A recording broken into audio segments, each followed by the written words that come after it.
General Hamid गुल ने बताया था कि कैसे अफगानिस्तान में अमेरिकी रुसवाई और पसपाई का ताल्लुक कश्मीर की आज़ादी से जुड़ा हुआ है। जाने के बाद उनकी याद कश्मीर के बहरान में बार बार शिद्दत से आ रही है। जनरल हमीद गुल दानिश्वर, दलेर सिपा सालार होने के साथ साथ अजीम जंगी मुफक्किर भी थे। एक शख्स सारे शहर को वीरान कर गया वाली बात बड़ी ही सादिक आती है। 4 साल कबल हमसे बिछड़ जाने वाले जनरल गुल की कही हुई बातें आज सच साबित हो रही हैं।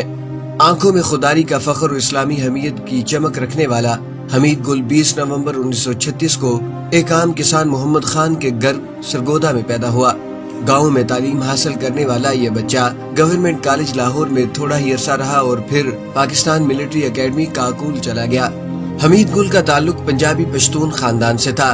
सवात में आबाद यूसुफ जई कबीले का ये खानदान पंजाब के इलाके सरगोदा में आकर आबाद हो गया था। आर्मीड कोर से ताल्लुक रखने वाले हमीद गुल ने बराह रास्त जनरल जिया की कमान में बटालियन कमांडर, स्टाफ कर्नल के तौर पर भी काम किया था। यही नौजवान फिर पाकिस्तान के मुमताज तरीन इदारे कौम के फख्र और उसकी आंख कान का फर्ज अदा करने वाले ISI का सरबराह बनकर दुनिया की तारीख में एक मुनफरिद नाम और मकाम पा गया। 15 अगस्त 2015 को दारेफानी से कूच कर जाने वाले जनरल से मेजबान ने जब सवाल पूछा कि जनरल साहिब वो कौन सा सन होगा जब आपकी बसीरत की रोशनी में मसला कश्मीर हल होगा, जनरल हमीद गुल ने किसी तवक्कुफ के बगैर जवाब दिया, जब अफगानिस्तान से पसपा होते हुए अमेरिका की पुष्ट देखेंगे। फिर बात जारी रखते हुए कहा कि भारत को पता होगा कि अब वो पाकिस्तान पर हमला नहीं कर सकता। इसके बावजूद कि उसके जर्नैलों ने कोल्ड स्टार्ट और महदूद जंग का नजरिया दिया। ये बिल्कुल बकवास बात है। एक प्रोफेशनल के तौर पर मैं कह सकता हूँ कि ये नहीं चल सकता।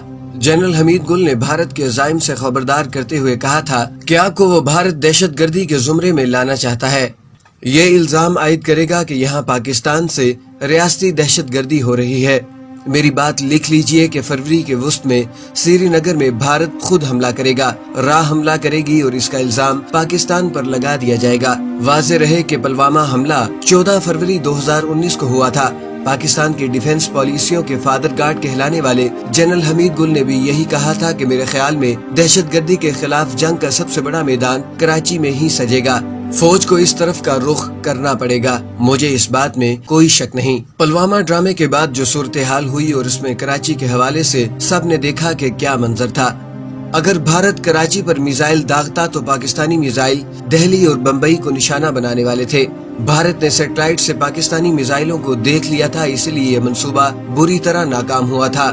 मोदी के हवाले से जनरल हमीद गुल ने कहा था कि मैं आपसे हकीकतन कहता हूं कि मोदी भारत को खुद ही तबाह कर जाएगा और ये हमारे लिए एक बड़ा तोहफा है। दो कौमी नजरिया जिसे अमन के शास्त्र डुबोने की पूरी कोशिश कर रहे थे, उसको जिंदा करने वाला मोदी है। साथ ही तंजन उन्होंने मुस्कुराते हुए कहा था कि शुक्रिया मिस्टर मोदी। फिर वक्त ने साबित किया कि हमीद गुल की कराची पर हमले की पेशीन गोई सच साबित हुई।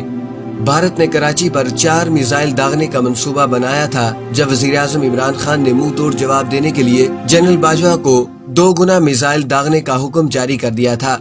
वज़ीर-ए-आज़म इमरान खान ने वज़ीर ख़ारजा शाह महमूद कुरैशी को हदायत की कि वो बड़े ममालिक को सूरत हाल पर खबरदार करें, वरना बाद में हमसे गिला नहीं करें। एक और इंटरव्यू में जनरल हमीद गुल ने पाकिस्तान की जोहरी सलाहियत से लेकर मदीना पाक के दिफा और ग़ज़वा-ए हिंद तक का मंजरनामा पेश किया था। वो अपने दबंग अंदाज में पाकिस्तान के दुश्मनों को ललकारते हैं कि बेटा पाकिस्तान के एटम बम को छोटा न समझो।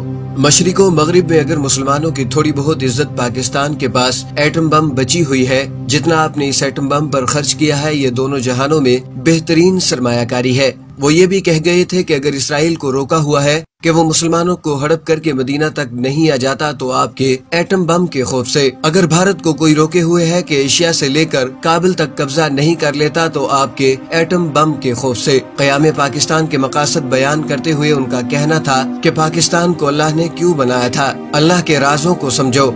सिलसिला कलाम जारी रखते हुए वजाहत की कि जो पाकिस्तान के दिफा में एक ईंट भी रखता है वो ग़ज़वा में शामिल है। ग़ज़वा अब सरहदों पर नहीं लड़ा जाएगा कि फौजें आगे जाकर टैंकों से लड़ रही होंगी, पूरी कौम लड़ेगी। अब जंगें शहरों में होंगी। आज हमारी पाक फौज के पास जदीद हथियार हैं। यही वजह है जिससे पूरी दुनिया का कुफर सबसे ज्यादा खौफ खाता है। उनका ये भी कहना था कि किस कदर ये बात दुरुस्त साबित हुई।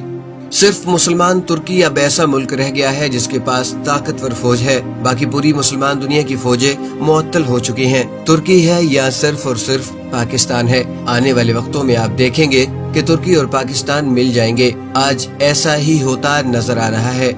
آخر میں آپ سے التماس ہے کہ اگر آپ کو یہ ویڈیو رپورٹ اچھی لگی تو مہربانی فرما کر کومنٹ باکس میں پاکستانی گمنام ہیروز کو سلام عقیدت ضرور پیش کیجیے۔